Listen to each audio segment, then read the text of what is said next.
Corona का खतरा देश में बढ़ता ही जा रहा है। लोग ऑक्सीजन बेड्स के लिए एक एक सांस के लिए तड़प रहे हैं।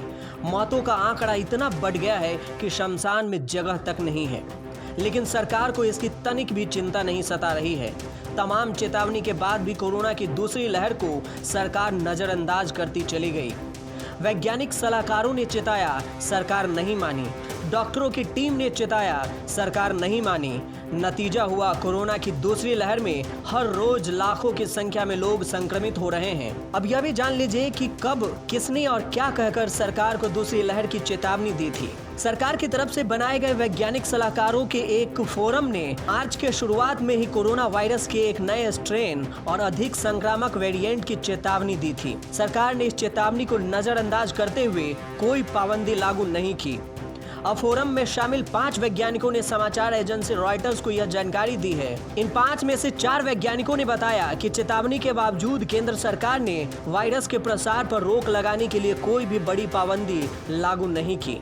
हजारों की संख्या में लोग बिना मास्क लगाए धार्मिक कार्यक्रमों में और राजनीतिक दलों की रैलियों में शामिल होते रहे। रॉयटर्स के अनुसार कोरोना की इंडियन SARS-CoV-2 जेनेटिक कंसोर्टियम यानी INSA-CoG ने वायरस के अधिक संक्रामक वेरिएंट को लेकर एक शीर्ष अधिकारी को जानकारी दी थी, जो सीधा प्रधानमंत्री मोदी को रिपोर्ट करता है। लेकिन अब तक यह पता नहीं चल पाया कि उस अधिकारी ने यह जानकारी प्रधानमंत्री तक पहुंचाई या अपने पास ही रखी।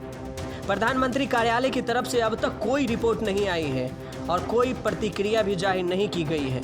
सरकार ने दिसंबर में INSA-CoG का गठन किया और इसे वायरस के जीनोमिक वेरिएंट का पता लगाने का काम सौंपा था। इसके लिए देश भर की 10 लैबोरेटरीज को एक साथ लाया गया था ताकि अलग अलग वेरिएंट का अध्ययन किया जा सके। INSA-CoG के शोधकर्ताओं ने ही सबसे पहले फरवरी में B1617 वेरिएंट का पता लगाया था और इसकी जानकारी स्वास्थ्य मंत्रालय को दी और साथ में यह भी चेतावनी के साथ दी थी कि यह वेरिएंट कोरोना के मामले को बढ़ा सकता है। स्वास्थ्य मंत्रालय को जानकारी देने के साथ ही इस टीम ने स्वास्थ्य मंत्रालय के दिए बयान का ड्राफ्ट तैयार करना शुरू कर दिया, जिसमें लिखा गया था कि वायरस में हुए E484Q और L452R म्यूटेंट बहुत चिंताजनक है। यह म्यूटेंट वायरस पहले से ज्यादा आसानी से इंसानी कोशिकाओं में प्रवेश कर सकता है और यह इंसान के इम्यून सिस्टम का सामना करने में भी सक्षम है। स्वास्थ्य मंत्रालय ने 2 सप्ताह बाद की जानकारी देश को दी। 24 मार्च को स्वास्थ्य मंत्रालय ने देश में डबल म्यूटेंट स्ट्रेन की बात कही, लेकिन बयान में कहीं भी बहुत चिंताजनक शब्द का जिक्र नहीं था। अब इस टीम के वैज्ञानिक सलाहकार समूह के प्रमुख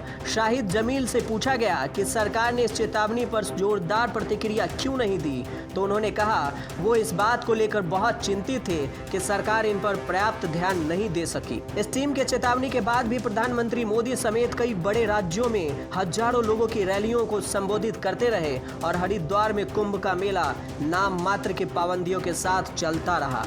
INSA-CoG स्वास्थ्य मंत्रालय के national centre for disease control NCDC के तहत काम करता है। NCDC के प्रमुख सुजीत कुमार सिंह ने हाल ही में हुई एक निजी ऑनलाइन बैठक में बताया था कि स्थिति पर काबू पाने के लिए अप्रैल के शुरुआत में लॉकडाउन लगाना बेहद जरूरी है। उन्होंने कहा था कि यह साफ साफ बता दिया गया है कि अब अगर कड़े कदम नहीं उठाए गए तो कोरोना के कारण होने वाली मौतों को रोकना मुश्किल हो जाएगा। लेकिन सरकार इन तमाम चेतावनियों को नजरअंदाज करती रही और जहां मन किया वहां बेधड़ाके से रैलियां करती रही।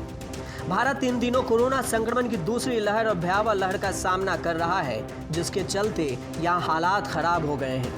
देश में बीते दिन कोरोना के 4 लाख से ज्यादा नए मामले सामने आए, जिनमें 3523 मरीजों की मौत हो गई। ये देश में एक दिन में सामने आए सबसे ज्यादा मामले हैं। इसी के साथ देश में कुल संक्रमितों की संख्या 2 करोड़ के पार पहुंच गई है। इनमें से 32,68,710 सक्रिय मामले हैं और 2,11,853 लोगों की अब तक मौत हो चुकी है।